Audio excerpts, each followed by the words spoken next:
I'm Raheem for BBL Boxing. I'm here with Eddie. How you doing, Eddie? I'm very well, mate. How are you? I'm fine. New kid on the block.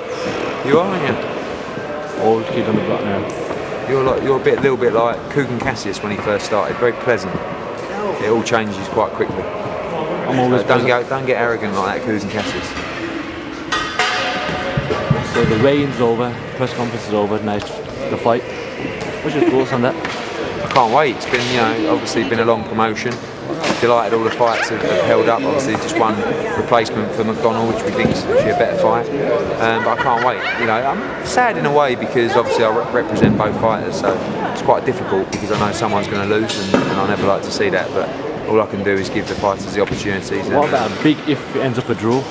I don't think it'll be a draw. I don't think it'll go distance. I think there's too much emotion on the line, and I think game plan's going to go out the window, and basically everyone's going to have a big trade up, and I think someone's going to get knocked out. What was being said yesterday in the press conference? I can't tell you that. Can't tell us what. It's too personal. Like it's not nice, to be honest with you. Sometimes you get a rivalry which is like, I can't stand him, he gets on my nerves. But this is deeper, and it has become personal. And I'm just glad it's all out of the way now, and they can get in and fight. How does this compare to George Groves and Carl Froch? This is deeper. This is more bitter. That was more like he's annoying, I can't stand him. This is more like, I won't say, but it's Just tell us a bit about the undercard as well. Well, it's just a massive show. Obviously, you've got James DeGale defending his, George Groves defending his WBC silver title against Dennis Dudley. You've got James DeGale in a huge fight against Marco Antonio Paraban. Scott Quigg and Jane McDonald defending their world titles against Ataki and Chacon. You've got Anthony Joshua, Olympic heavyweight champion, fighting Michael Sprott. You've got Callum Smith in a massive fight for his career against Edge Locker in a WBC eliminator.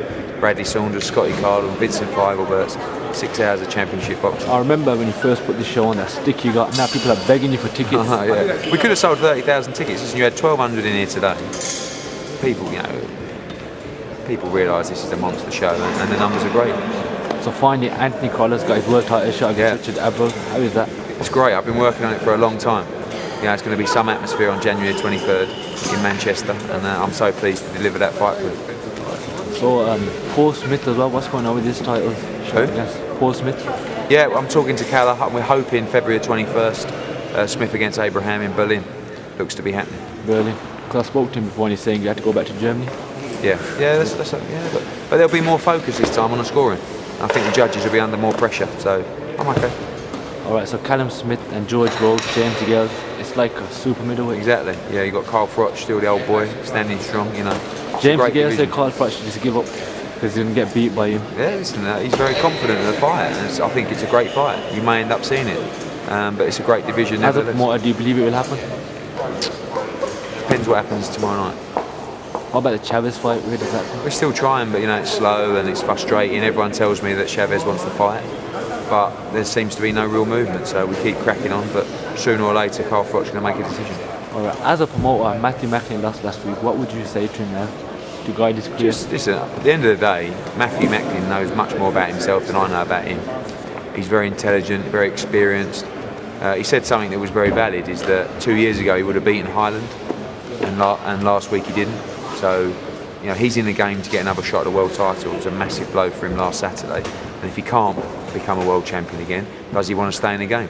He loves boxing, he loves being around boxing, but he'll have a Christmas off with his family and then reevaluate early next year.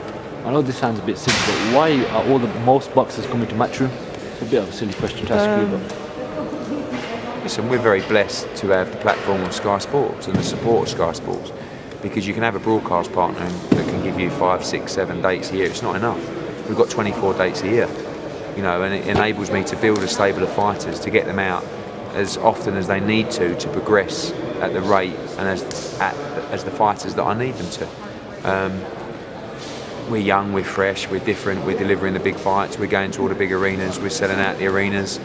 Pay-per-view is of course a factor, because every fighter dreams of becoming a pay-per-view fighter in the future, and it's really the only platform that can deliver that. So I'm a good promoter and we've got a great team, but really it's all about the broadcast partner. Without Sky, I certainly wouldn't be as successful, and we've got a long-term deal with them, and we're going to be around for a long time. As you're a Sky Sports broadcaster with them, will Amir Khan and Alexander be on Sky Sports? There's talks going on. Hopefully we can get him on the channel. I think it'd be great for Sky, I think it'd be great for Amir, so I have to see what happens. Right, talking about Amir, Cal Brook, is he coming back in March? He's back in training now in Fuerteventura. He's just started camp, so looking at March the 7th in Sheffield for that. Probably faces mandatory. He hasn't got to at that stage, but probably get that dusted off, which is Ian At down against Kevin Bizier. And you know, if Khan doesn't get the Mayweather fight, then hopefully, finally, Amir and Kel can give the public what they want. Is that Wembley? Amir Khan? I believe so, yeah. Alright, so Birmingham, you're saying you're coming to Birmingham. Can you confirm where it would be and what day? Not yet. We'll probably go to the National Indoor Arena, and we'll probably go in April. So, you know, Cal Yafai, even a Matthew Macklin if he returns, Sam Eggington, Gamal Yafai. You know, we definitely want to go to new cities next year. Newcastle is one of them, and we'll be there with Bradley Saunders and hopefully Birmingham in April. Have you got any more news you can tell Be Boxing? No, just all gearing up to tomorrow. Obviously, tickets on sale next week for Anthony Crolla against Richard Abril.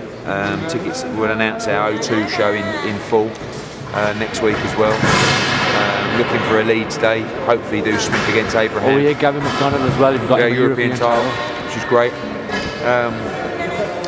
Just on fire, just on fire. Right. Any chance we could do a Q&A with you? Possible? Not now. Not now, but yeah, we'll do one. We'll get one done. When could that be possible? I've got a couple of days off over the weekend. Yeah. And then we'll sort that out. Alright, thank you for talking to Be Boxing.